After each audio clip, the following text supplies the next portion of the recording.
अगला प्रश्न है, धनराशि ₹1200 राम, श्याम और मोहन में 3:4:5 के अनुपात में बांटी जाती है, तो राम को कितनी राशि मिलेगी? किसकी राशि पूछ रहा है? राम की राशि पूछ।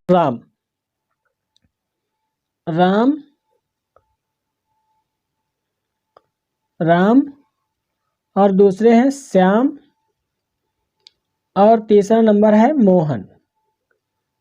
मतलब 3 लोगों में राशि बंटनी है। ठीक है, तो राम का अनुपात आया 3, श्याम 4 और मोहन 5। ठीक है, तो इनको 3, 4, 5 में राशि बंटनी है। राशि कितनी है? 1200। और अगर हम इन तीनों को जोड़ दें तो कितना आ जाएगा? 3 और 4 7 और 7 5 12। तो कुल कितना हो जाएगा? कुल है 12 और राशि कितनी है? 1200 यानी 1200। तो 12 बराबर, यानी यहाँ 12 है लेकिन राशि यहाँ 1200, तो 12 एकन 12 और 12 एकन 12 मतलब 100। एक बराबर कितने हैं? यानी एक जो है 100 के बराबर है। एक 100 के बराबर है और राशि राम की पूछी जा रही है। राम, तो यहाँ राम के पास कितनी है? 3। तो 3 में हम 100 का गुणा कर देंगे, क्योंकि 1 के बराबर 100 है, तो 3 के बराबर 3 × 100 बराबर कितना हो गया? 300। तो राम की राशि कितनी है? 300 रुपये है। अगर हम, इतना तो हमारे प्रश्न में पूछा गया, ये आ गया आंसर। अगर श्याम की आय पूछ ली जाए तो श्याम के पास कितना था? 4 था, तो 4 में हम 100 का गुणा कर देंगे तो कितना आ जाएगा? 400। ये श्याम की आ गई। अगर मोहन का पूछा जाए तो मोहन के पास 5 है और 1 के बराबर 100 है, तो मैं 100 से गुणा कर देंगे तो इनकी, मोहन की भी मालूम हो जाएगी, तो इनकी हो गई 500। अब अगर हम इनको तीनों की राशि जोड़ें तो 500 और 400 900 और 9 और 3 1200, यानी टोटल राशि कितनी है? 1200। राम को मिली 300, श्याम को मिले 400 और मोहन को मिले 500। और आपके प्रश्न में केवल राम की पूछ रहे हैं, तो आंसर कितना है? 300। अगला प्रश्न है, कुछ धनराशि ए, बी और सी में 3:4 और 5 के अनुपात में बांटी जाती है। यदि बी को 1200 रुपये मिले तो ए को कितनी राशि मिलेगी? यानी ए की राशि ज्ञात करना है, कितनी मिली। तो फिर वही ए अनुपात बी अनुपात सी, मतलब 3 लोग हैं, ए और बी और सी। तो ए को कितना है? 3, बी का 4 और सी का 5, यानी इस अनुपात में ये धन प्राप्त करते हैं। तो कह रहे हैं कि यदि बी को 1200 रुपये मिले, बी कितने? 4 हैं, बी के पास 4 हैं, ये 4 किसके बराबर हैं?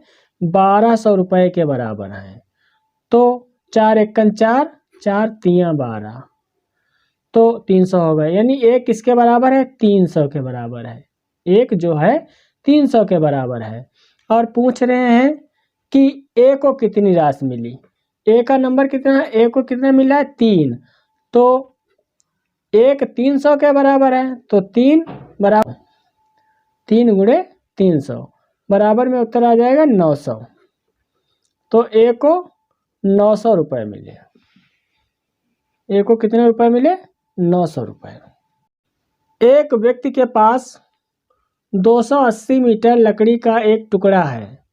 यदि छोटे भाग की लंबाई बड़े भाग का 75% हो तो छोटा भाग ज्ञात करो। यानी 2 भाग हैं, एक छोटा भाग एक बड़ा भाग, तो हम इनको निकाल ले रहे हैं। क्या है? छोटा भाग और बड़ा भाग। तो कह रहे हैं कि बड़ा भाग, छोटा भाग बड़े भाग का 75% है, तो बड़ा भाग मान लिया 100% है, तो छोटा कितना हो गया 75%। छोटा 75% है।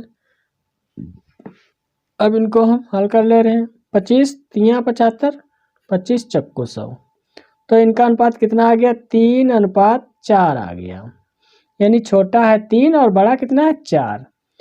अब इनको टोटल हम इनको दोनों को जोड़ दे रहे हैं, योग कर ले रहे हैं, तो इनका कुल कितना हो जाएगा, कुल 4 और 3 कितना हो जाएगा 7 हो जाएगा, 7।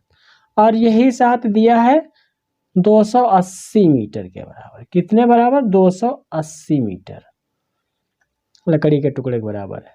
तो ए कितने के बराबर होगा, 7 × 7, 7 × 4 = 28, 40, यानी एक बराबर किसके है 40 के। तो पूछा जा रहा है छोटा भाग ज्ञात करो।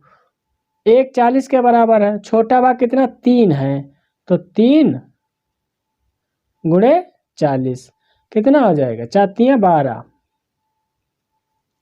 120। कितना आ जाएगा 120, 120 आ जाएगा।